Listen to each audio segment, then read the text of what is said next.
Hello, this is Shambhavi. Welcome to Satsang. Satsang is an ancient spiritual practice from India. It means being in reality together. I give Satsang live every Wednesday and Sunday night in Portland, Maine. This Dharma talk was recorded during one of our Wednesday night gatherings. Please visit jayakula.org to learn more about the teachings.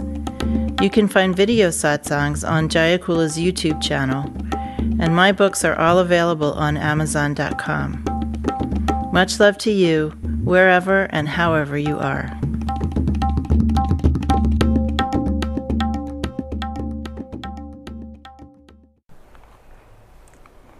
Oh, many of you have heard me talk a lot about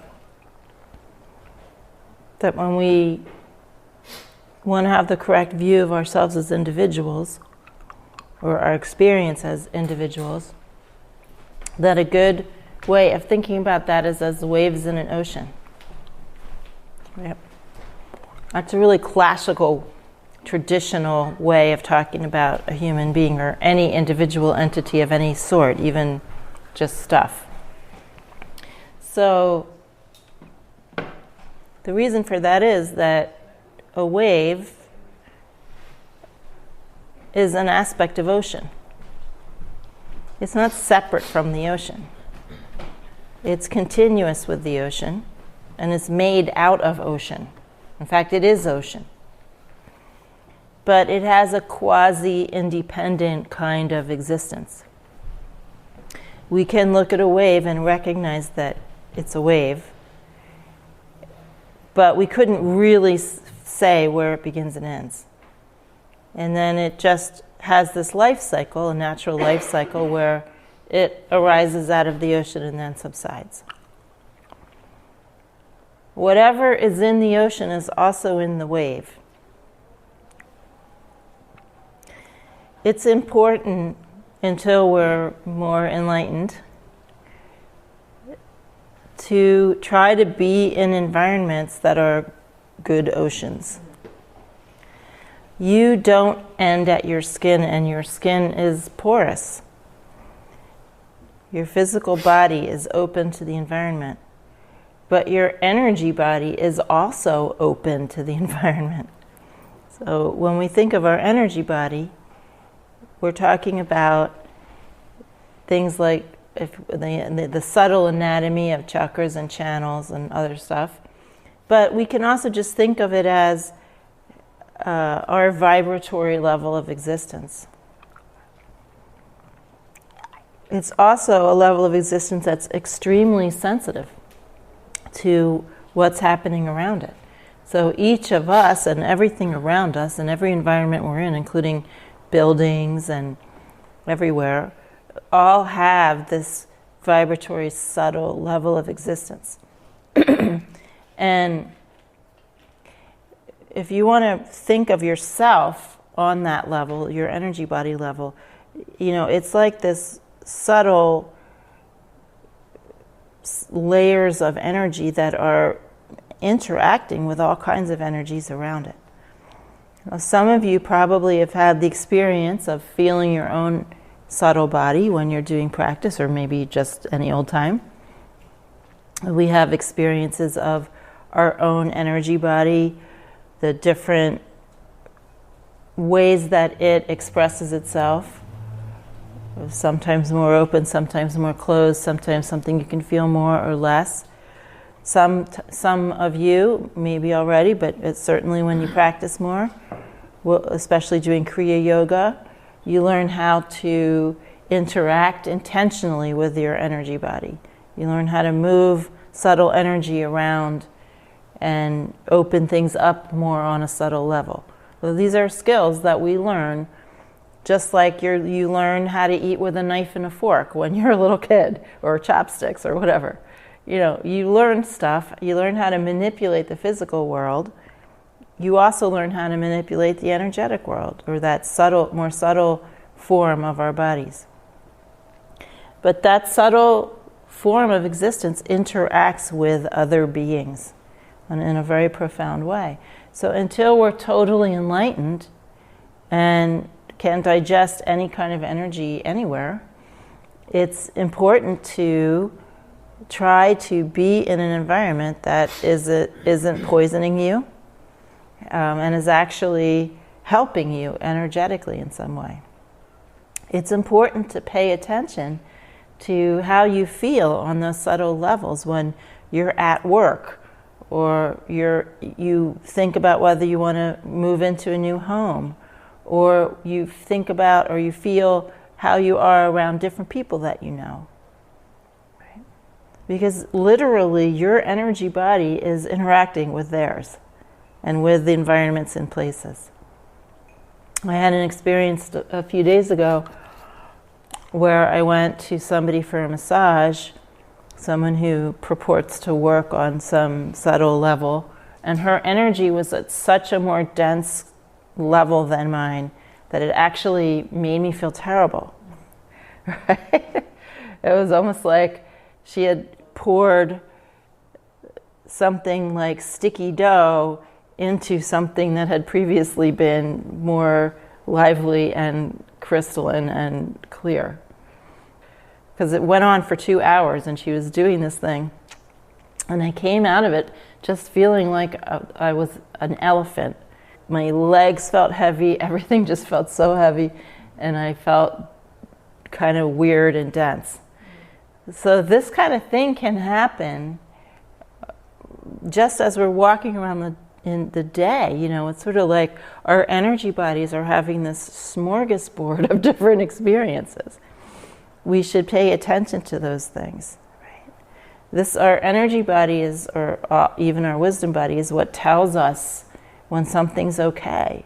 I mean, surely we know not to run into a burning house, but do we know not to stick around when the energy is super dense or toxic to us or something we just can't digest? Right? It's one of the reasons why it's helpful to spend at least some time in your life, if you're on a spiritual path, with other people on that path. It's not just something that's sort of supportive in an ordinary mind way, but it's also supportive energetically.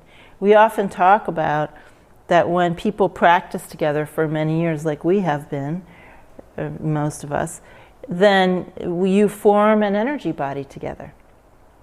And that's something that, you know, when somebody leaves or a new person comes, if you have some sensitivity, which a lot of you do, you feel something on a more subtle level. It's not just, hey, there's something else going on when someone decides to really be in this practice and travel along with us, or when they had been doing it and then they go.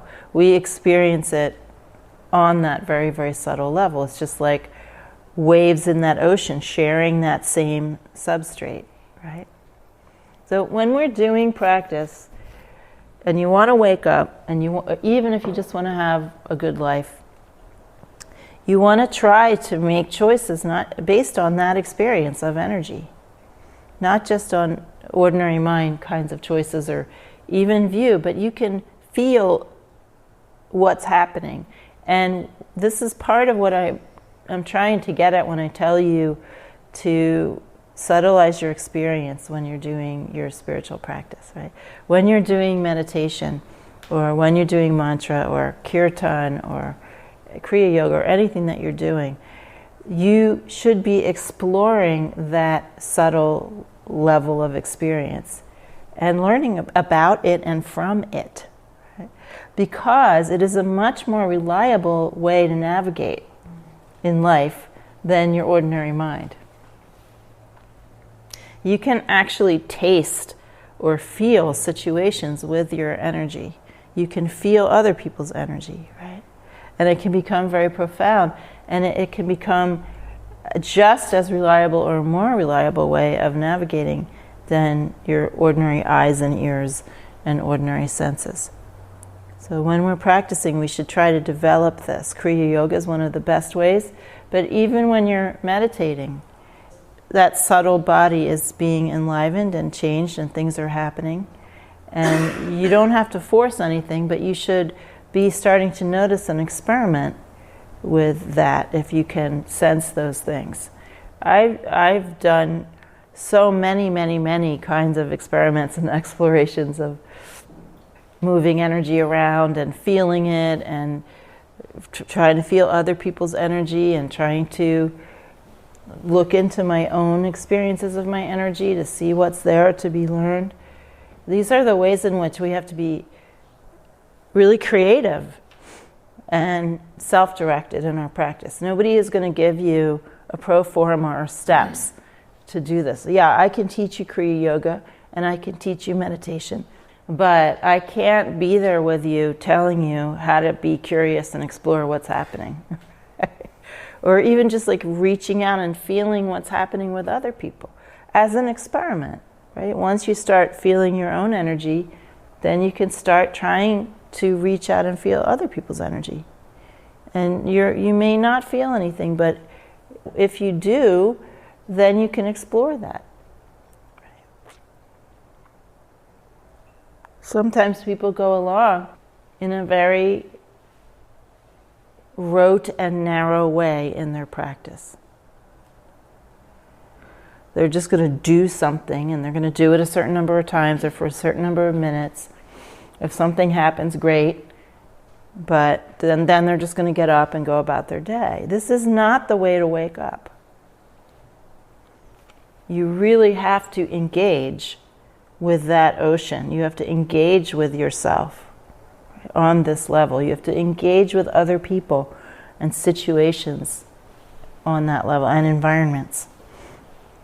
These are like the subtle gunas, right? The subtle qualities. Rudy often talked about how when new people would come to his teachings, he would sort of go right for the heart and see if he, on a subtle level, went to their heart, if he would get any answer back. You know, these are the kind of things you can play with. These are real things. They're palpable. And there are many, many, many, many things like that you can explore in your practice. And you should be doing that.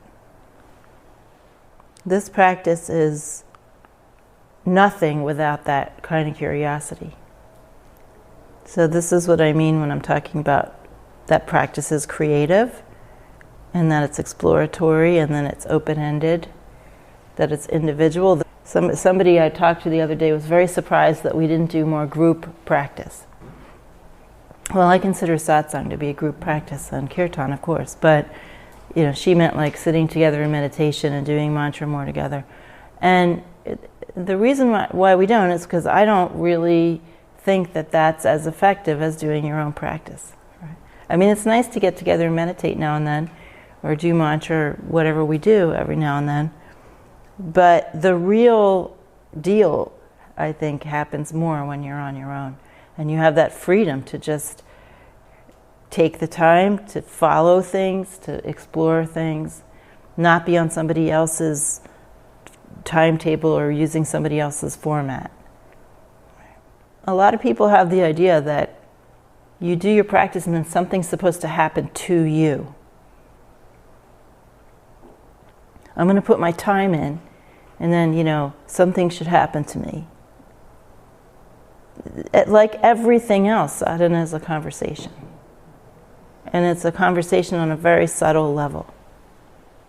Sure, stuff can happen to you, but if you're not in the conversation, it's just like you're standing on a street corner and you get hit by lightning. That may be exciting, but it's not really going to get you anywhere. You have to actually look around and feel and engage and participate. And it's really hard to describe, but sitting around waiting for something to happen is a very, very long road. And what will happen is, hopefully, eventually your curiosity will open up. You won't just be sitting there demanding that reality gives you what you want, some validation, right? Or that some God do it for me, or teacher do it for me, or even thinking the practice is going to just do it for me. I'll just do it like a good girl or boy. And then think of it as more like one aspect of reality is just curious and reaching out towards the other, and then there's a meeting. and an exploration. There's always that sense of separation and then coming back together again, right? But if one person, one side of that equation is just sitting there, it takes a lot longer for reality to get to you if you're just sitting there like a lump. You know, you have to reach back, go at least halfway.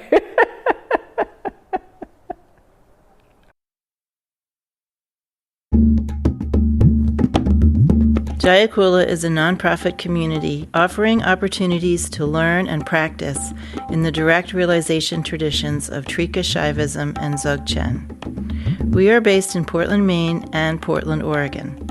Visit jayakula.org to explore more of our offerings.